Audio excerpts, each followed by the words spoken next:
kita cuba buka dalam surah Al-Mu'minun juzuk yang ke-18 ya. Dalam surah yang ke-23 juzuk yang ke-18 surah Al-Mu'minun ayat 1 hingga 11. Di situ ada 6 golongan yang Allah katakan sebagai mukmin yang berjaya. Mereka itu bukan sekadar mukmin, tetapi mereka itu adalah mukmin yang berjaya.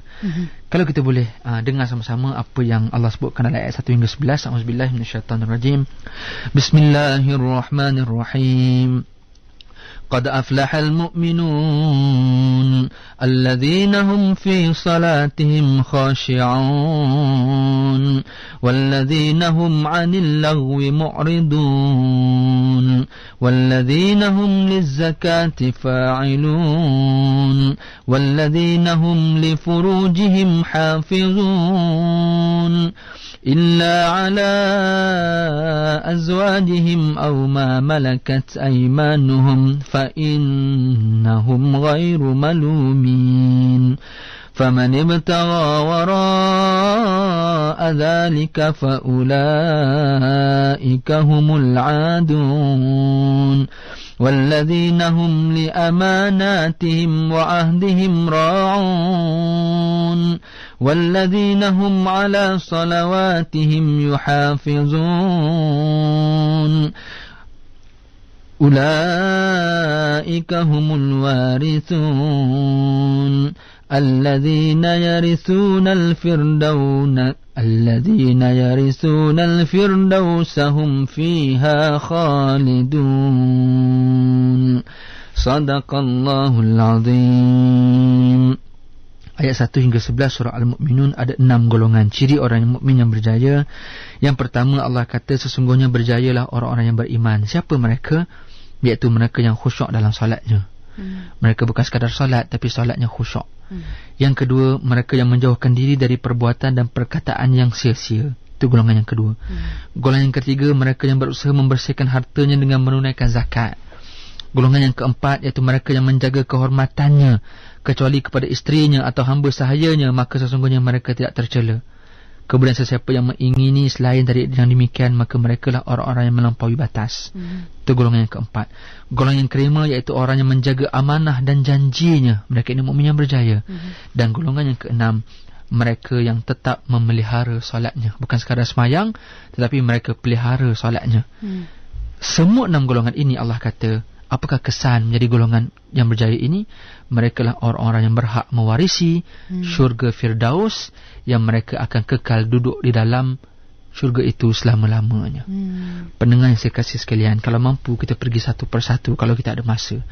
Yang pertama, golongan ini yang kita nak jadi, kita dah semayang lama dah. Kita menjadi seorang Muslim, kerana ramai orang Muslim tidak semayang. Okey, kita menjadi seorang mukmin. Mukmin berarti kita Muslim dan kita semayang, kita mukmin. Kerana ciri mukmin tadi disebutkan dalam ayat yang ketiga surah Al-Baqarah, alladzina yuqimunas salah, mereka yang mendirikan salat. Bukan sekadar mukmin, kerana itu belum cukup. Kerana kita mahu menjadi mukmin yang berjaya yang disebutkan dalam ayat yang kedua surah Al-Mu'minun, iaitu orang yang salat dan mereka itu bukan sekadar salat, mereka itu khusyuk dalam salat. Pendengar saya kasih sekalian, kita bertanya kepada diri kita, khusyukkah aku? Ini soalan kita.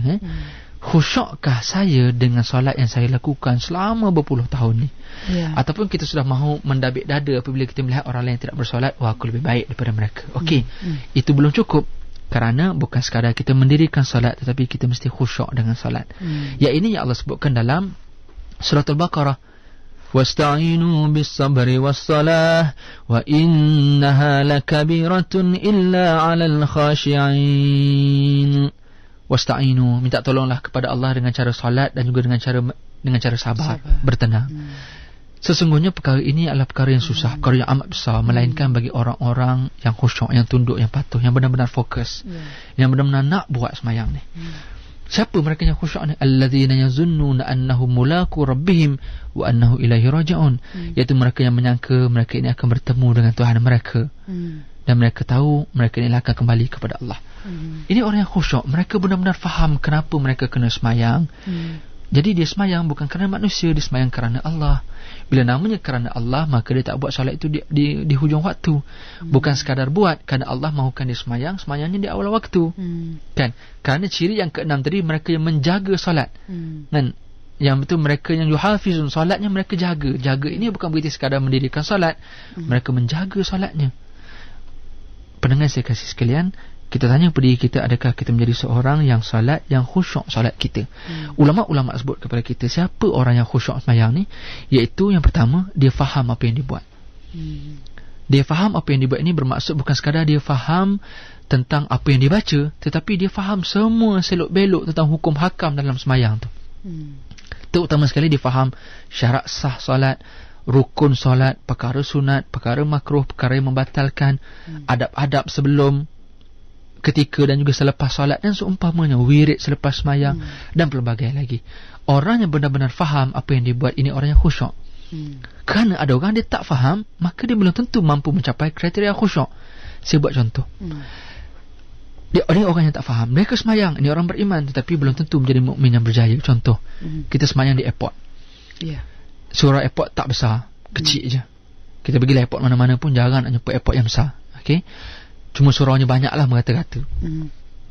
Orang yang datang sembahyang di lapangan terbang ni biasanya semua orang nak cepat, nak check in, nak boarding, macam-macam lagi.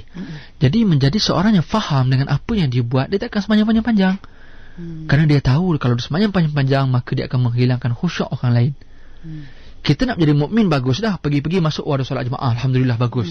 Kita pun masuk daripada sembahyang seorang, kita pun okey sembahyang jemaah, alhamdulillah. Tiba-tiba imam baca panjang, khusyuk tak kita? Tak khusyuk dalam hati, menyesal betul lah aku ikut dia ni. Tak khusyuk kita kerana apa? Kerana imam tak faham kita.